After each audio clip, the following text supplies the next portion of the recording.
So I'm Gian Marco Sanna. I'm the founder and leader of the Geminiani project based in London. And I'm gonna tell you my story in 5 minutes. What happened is that I moved to London. I left Italy in 1997. And I went to France, I went to Germany. Thank you very much. That was killing me. That was really killing me. And I went to Germany for a few months, and I lived in Portugal, in Spain. I mean, I went around. At a certain point, I decided to move to England, to London. And I decided to start fresh, a new project. I didn't have a very clear idea of what I wanted to do, but I knew that had to be something new, something, I don't know, I had this feeling of something real somehow. Anyway, I wasn't sure, and I started making a research on the internet, just to make myself, just to make my mind. And I started seeing posts on Facebook, for example, of people that was publishing things about music at 432. I didn't know anything or almost anything about that. So I was quite, unprepared. So I started, going deeper and deeper. And I saw that there is, funky music, for example, since 2002 or something like this. I mean, Jamiroquai was recording at 432. I said, this is funny. I mean, this is something that deserves a little bit more curiosity and more effort from me. So I went deeper, and at a certain point, I started asking myself, what is this 432 and blah, blah, blah. So I started understanding and discovering, I opened a window to a new universe. So I was really amazed, and I thought, okay, this might be my new project. This might be my new project. And they say, but I need to know much more than this. That was 2012, only 4 years ago. And I was sure that as, funky music and pop music the Pink Floyd recorded at 432, for example. Much before that. So I was like, why? There must be something, in this. There must be something true in this. So I started, questioning myself about why 440? Why they sold me this story about 440? All my life, the A pitch, went up and up and up, and after, we stopped at 440. Yeah, but now, for example, we are in Germany.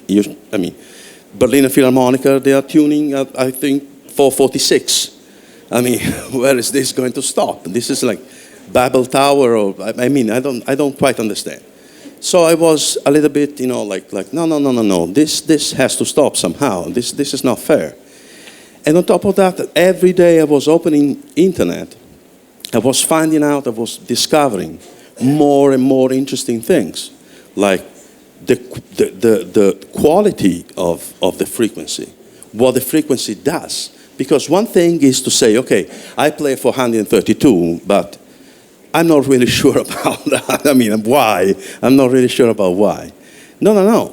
I found out extremely interesting things. Experiments from, okay, give me that.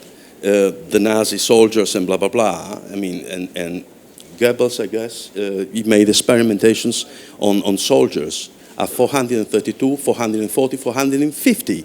And he found out that when he was playing the very same piece from the very same recording at 440, 450, their heartbeat rate were raising. So their blood pressure were raising. Their aggressivity were raising. So everything was more, it was like a free Red Bull, if you want. If you let me go, if you let me pass the turn. So it was pretty much that. So he thought, So if the frequency has this power, I can use this power, right? For bad meanings, for bad reasons. So I thought, okay, if there is a way to use this power for bad reasons, there must be a way to use this power for good reasons too. So I want to do that. And by the way, Geminiani project, why? Because I was there in London in 2012, and I found out that it was the 250th anniversary of the death of Francesco Geminiani, which was an Italian violinist and composer, which moved to London in 1714, and he was very much successful. He became the musician of the king, the court musician. So I thought, that is the guy, that is the name, I want to pick that name. You know, he's Italian like me, in London, okay, probably gives me luck. So that's why I did it. Anyway, going back to the frequency, I started doing stuff. I founded the Facebook page, and after I founded the company, and what happened is that I started tuning myself at 432. It was very hard for 1-2 days. It was quite hard. I don't lie. Sorry, but at the same time,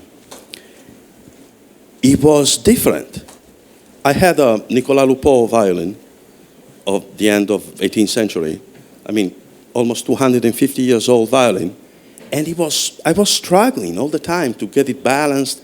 The wolf, I don't know if it's a technical word. I mean, the wolf is when two notes like B and C, for example, two close notes, they vibrate at the same time. So you play a C, and the B part of the violin starts vibrating too.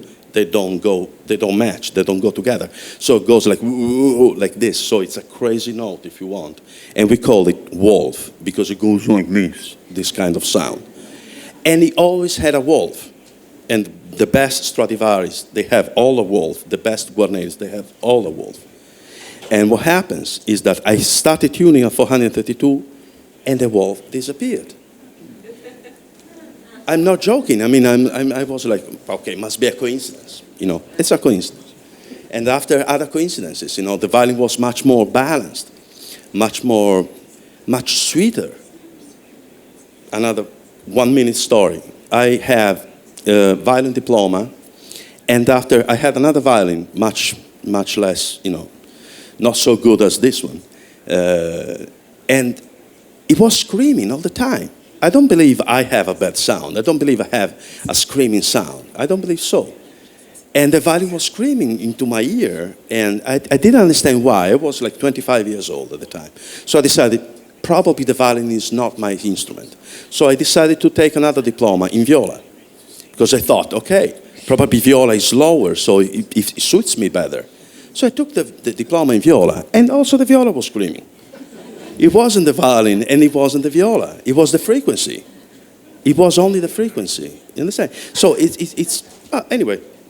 So what happens is that I was very much happy with, much happier than before with this new frequency, it was new to me, but after I found out interesting things like the perimeter of Giza pyramid multiplied by 432 gives you the equator of the planet, and the height of the same pyramid multiplied by 432 gives you the polar circumference of the planet. I mean, coincidences again, So it's not. I mean, I don't believe in coincidences. But anyway, let's say so. And I started doing this, so I started doing everything at 432, teaching, playing. I had to refuse many jobs from orchestras. They asked me out, they asked me auditions and stuff, and I say no, because I decided, another kind of life. Suicide, probably, but I'm happy this way. So I started living in another way. And now I have to say that every single time that I have a student that has to give an exam, in a ABRSM, for example, school or something, and they're private students, right? So they come to me, so I teach them at 432, and they know it. And after they have to go to the exam, the piano is tuned at 440, and I have to tune the violin at 440. Oh my God! I mean, it's like I don't want to die. It's so aggressive. It gives me the feeling of acidity, aggressive. Really back to that feeling of screaming. Somehow. And teaching privately, I found another Italian guy, like 34 years old. I was telling her just last night. And he's an engineer with application in motorbike competition. So he's a very enthusiastic motorbiker and blah, blah, blah. And I started talking about the 432, hoping that he could understand. And I thought, he was looking at me like, oh, this guy's crazy. I was like, okay, shut up now, okay. So if you want to change a teacher, please go ahead and change a teacher. No, I said, no, actually, you know what? I give you that. I believe you. And you know why? Because we in engineer motorbike preparation and stuff and blah, blah, blah, when we have a part, a piece of the bike that we want to be more flexible, for example, we bombard this part at a certain frequency. So I was like, what? So frequency does this? I mean, I was amazed. Yeah. With frequency, you can do this, you can do that, and blah, blah, blah. And after that, I started, discovering Masaru Emoto with the water, how the frequency can change the shape of the water, actually. It shapes depending on the frequency. It's amazing. Now they're making objects, small objects, fly at a certain frequency. This is amazing. So the frequency is powerful. It's so powerful, much beyond what we thought until now, because nobody talked about this. Nobody said anything about that, because it's, of course, because, okay, I have my theory, but, power is a very tricky thing, right? So who's in charge wants to have power, wants to keep the power. So obviously, you make 2 + 2, So this is, in my opinion, what happens, right? So, okay, and nothing. I'm very happy about this. And the camerata started just naturally. I mean, you have a project, you must have a camerata, you must have a string ensemble. And that's the best way, in my opinion, to feel the difference between the 2 frequencies, right? And it was very tough. It was very tough at the beginning. But eventually now it's getting much better. And you saw it, who went to the concert last night, So that Roberto Valdez, for example, he never played a 432. And he came from Portugal as a friend. And he's an international soloist. He's a very renowned soloist and teacher. And he came from Portugal just to, to try, to help me, of course, but also to try. Eiffel, the viola player, never played a 432 either. The double bass player, Jochen, very curious guy, very interesting guy, very good musician, actually. He never played a 432, enthusiastic. And it was tough. It was very tough at the beginning, but in the end, I believe that this is the only way that I can, at least, I can pursue it. I mean, I can't see myself doing anything else, really. And it's not because I'm here now, but I'm here now because of this. It's the other way around. Okay.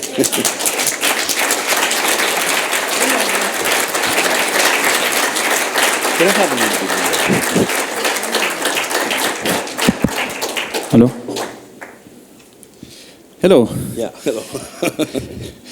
So we had a fantastic concert yesterday. Well, thank you very much. And specifically, the whole tuning in the church, the warmth that we experienced from the sound. Well, I hope so. It changed people throughout the evening. And 20 years ago, the Schiller Institute started this campaign for the Verdi tuning, and there was a lot of prominent singers, because for singers it's also a big deal to all the time have to sing higher and higher. And at that time there was a lot of singers who caught on to that, but somehow the general music life was not really catching on to that. But it seems that right now there are some circles, more and more people, more musicians. Absolutely, yes. Doing this. So can you tell me more about that? Absolutely. I believe that when I get in, for example, when I found this, because it was a underground, movement, but it was, I forgot to say this. It was an underground movement, but it wasn't about the classical music. And it was like almost a secret movement somehow, if you want.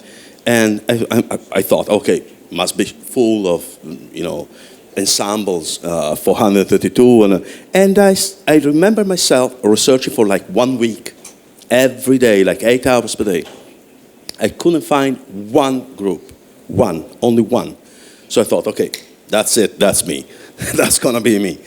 But this is not like this now. It's not anymore like this. Now you go on YouTube or you go on Facebook, and people, they claim that, I have a colleague in Bulgaria, Ivan Yanakiev. He has another ensemble in Bulgaria. And there is a Russian guy which is teaching only a 432, I can't remember his name now. In Brazil, it started in Brazil. Italy is full of people crazy about the 432. So it's spreading so fast and so quick, because in my opinion, it is what you felt last night. It is, not because it was me playing and Roberto Valdez. It could be Heifetz, it could be the guy in the street. It's the same. I mean, it's not about the musical, technical thing, I'm not talking about that. I'm talking about the feeling that you have when you play and you receive something at that frequency, at the original frequency, because it's called the original frequency. And there must be a reason because of that, right? But it's more about that. So people are realizing this, and they feel it. I tell you only this. First concert with the Camerata Geminiani in London, 2013. June, 13th of June, right? 13th of June of 2013. I believe so. We played a concert. We didn't say anything, because I was sure, somebody's going to kill me on the stage, because I'm a heretic or something, I'm the devil or something, because people is not ready for what they don't understand. And so generally, instinctively, every one of us, somehow, in a little bit, we are not ready for what we don't understand, or what we don't know. So we try to avoid it until we know a little bit more. What happens is that we play the concert.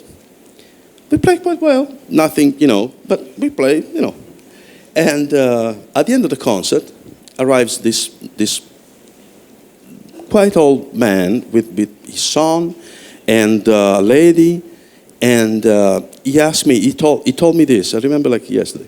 He told me, listen, I go to Barbican Hall, I go to Royal Albert Hall every weekend.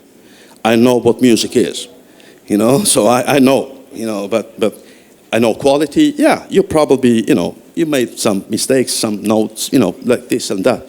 But what the heck did you do with the sound? What did you do with the sound? What is your trick? I never had such a sound. And he was amazed. I mean, what is, you use special, probably you use gut strings or something. But no, because I heard, Baroque ensembles, and they don't sound like you. What happens? And then I explained him. And he was like, oh my God. No, we have to go to a pub and talk about it, because he couldn't believe he couldn't believe my words. This is what happens with 432. And people is more aware of this, because this is a fresh moment, This is a moment of awareness, where people is a little bit like waking up. Understand? Some people is, wake up in an aggressive way, and they just, you're against me, we are enemies or something. They want to fight. Some other people, they question themselves, they ask themselves and others around, and they try to understand what is going on. So this is, in my opinion, this is my feeling, and in my opinion, this is a good moment. 20 years ago, when the Schiller Institute started experimentation with huge names, I was shocked, Tebaldi, and I was like, oh my God, this must be something that I will have to research. There was no internet. I remember myself passing by a newspaper shop, and I saw Renata Tebaldi in first page. Renata Tebaldi suits the Italian Italian Commission of Musicians because of this and this and that, because they didn't apply what Verdi asked them. And I was like, I think I was 18 years old I was studying in Italian Conservatory of Milan. And I couldn't get it. I understood that some scandal is there. There wasn't any internet, forget about that. There wasn't even CDs, It was a miracle if you had a long play, That was a miracle already. So, but I understood that, but I couldn't go any farther. Because you turn on the TV, nobody was talking about that. After that newspaper, even if you buy it, the end of the story is there, at the end of the story. That's it.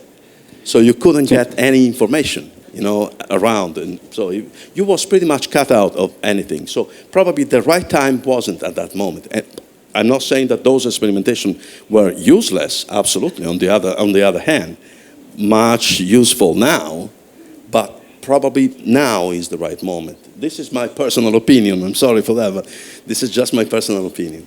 I feel this about musicians around. They're not looking at me with squared eyes like, what did you smoke last night? It's not this anymore. It's more like, okay, I got your point. So it's more like, yeah, probably he's right. I don't have the right information to say no. Probably he's right. Let me see. So a door is opening, in each one of the person that I talk to, and with my mouth or with my violin, whatever, but there is something, and it's spreading much faster than I thought, way faster than I thought. So, yeah.